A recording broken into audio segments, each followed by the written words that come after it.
Halo semuanya, perkenalkan saya Farid Afajar Muhlis. Di video infografis saya kali ini akan mengulas sebuah perang yang bersejarah bagi Indonesia, khususnya Sumatera Barat, yaitu Perang Padri.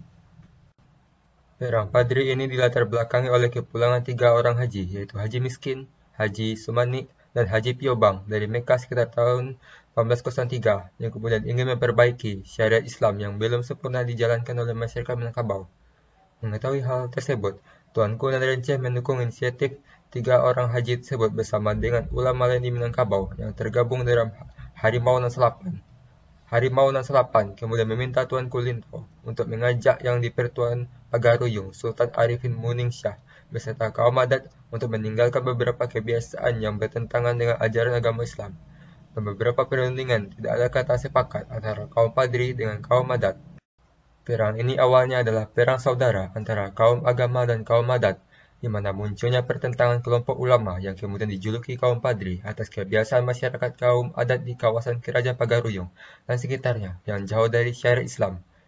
Kebiasaan dimaksud adalah perjudian, sebung ayam, penggunaan mandat, miras, tembakau, dan aspek hukum adat yang tidak sesuai syariat, serta longgarnya kewajiban formal dalam Islam. Seiring itu, beberapa nagari dalam Kerajaan Pagaruyung bergejolak. Puncaknya pada tahun 1815, kaum Padri di bawah pimpinan Tuanku Pasaman menyerang Kerajaan Pagaruyung dan pecahlah peperangan di Kota Tangah. Serangan ini menyebabkan Sultan Arifin Muningsyah terpaksa menyingkir karena terdesak dalam peperangan dan keberadaan yang di-Pertuan Pagaruyung yang tidak pasti. Maka kaum adat yang dipimpin oleh Sultan Tangka Ala Bagagar meminta bantuan kepada Belanda pada tanggal 21 Februari 1821. Walaupun sebetulnya Sultan Tangka Ala Bagagar waktu itu dianggap tidak berhak membuat perjanjian dengan mengatasnamakan Kerajaan Pagaruyung.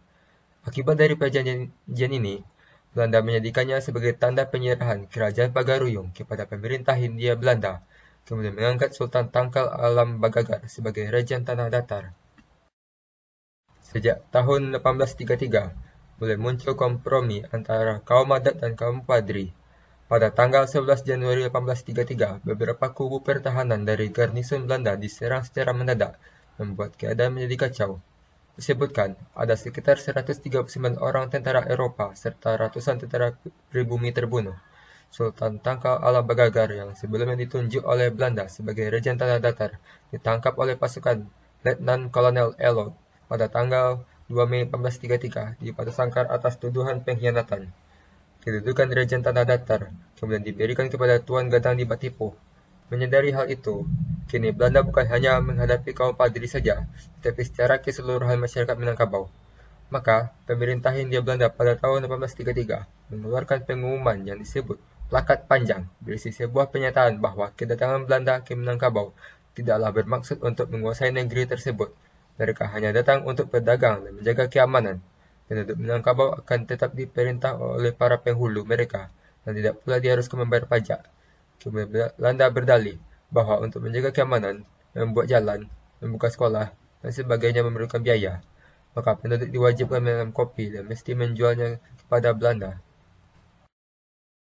Perang Padri berlangsung antara tahun 1803 sampai 1838, di mana selama masa itu ada 3 perang dengan perlawanan berbeda. Pertama, yaitu perang saudara antara kaum agama dan kaum adat. Kedua, yaitu perang antara kaum agama dan kaum adat yang didukung oleh Belanda. Dan terakhir, perang berubah menjadi perang perlawanan bersama rakyat Minangkabau melawan penjajah Belanda. Dalam catatan sejarah, wilayah Perang Padri yang paling disebut dan merupakan pusat dari perang tersebut adalah di Bonjol. Lebih tepatnya adalah berada di wilayah Kerajaan Pagaruyung yang sekarang merupakan wilayah Kabupaten Pasaman. Dan selama perang yang berlangsung tersebut, luas wilayah perang sudah mencakup wilayah dataran tinggi Sumatera Barat yang disebut Darek dengan 3 wilayah luak yaitu Luak Agam, Luak 50 Koto, dan Luak Tanah Datar. Meskipun pada tahun 1837, benteng Bonjol dapat dikuasai Belanda, dan Tuanku Imam Bonjol berhasil ditipu dan ditangkap, tetapi peperangan ini masih berlanjut sampai akhirnya benteng terakhir kaum Padri di Dalu-Dalu Rokan Hulu yang waktu itu telah dipimpin oleh Tuanku Tambusai jatuh pada 28 Desember 1838. Jatuhnya benteng tersebut memaksa Tuanku Tambusai mundur, bersama sisa-sisa pengikutnya pindah ke Negeri Sembilan di Semenanjung Malaya. Dan akhirnya, peperangan ini dianggap selesai. Kemudian Kerajaan Pagaruyung ditetapkan menjadi bagian dari Pax Nederlandika dan wilayah Padang Sebo Peleden telah berada di bawah pengawasan pemerintah Hindia Belanda.